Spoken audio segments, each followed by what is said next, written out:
In this video, I'm going to show how to use the inbox feature in Canvas. So the first thing you want to make sure is you're logged into your eSite account in Canvas. From the left menu, you're going to select Inbox.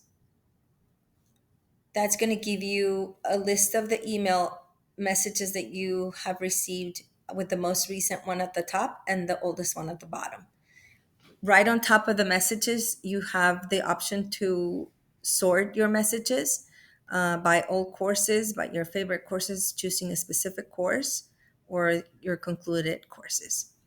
Under the inbox, you're given some choices to sort the messages by the unread, starred, sent, archived, or submission comments messages. Okay. If you wanted to read a message, you can select it or check mark it by using your cursor. Then, given the message, you can read the message as well as look at the details of it. And right up at the top hand corner, you're going to be given some options to reply to the person. If it were a group message, you can reply to all. You can archive it, you can delete it. And if you click on the arrow, down arrow, right to the right of the gear, you're given an option to mark as unread, forward, or star the message. Right from the subject line, also you can reply. As you can see in the subject line, you're given the reply option and also the gear with some choices there, reply all, forward, archive, and whatnot. And right inside the message, you're also given the choice to reply from there and the gear with fewer options in this case.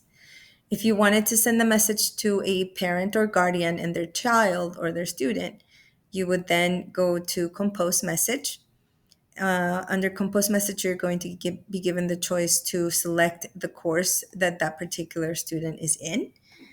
If you know the name of the parent, in this case, I'm just going to pretend I'm looking for Miss Jenter, and I'm going to select her name, and then I'm going to pretend that she is the parent of Maria, and I'm going to select them both, so parent and student. I'm going to say congratulations. And if I wanted to send a message, individual message to each recipient, I can click this little box here that says send an individual message to each recipient. If not, I can unclick it. And I can compose the message. Congratulations on finishing the course. And then just simply hit the send button and you would be done. So this is how to contact parents and their students. I think that's about it as far as your inbox is concerned. I hope this is helpful.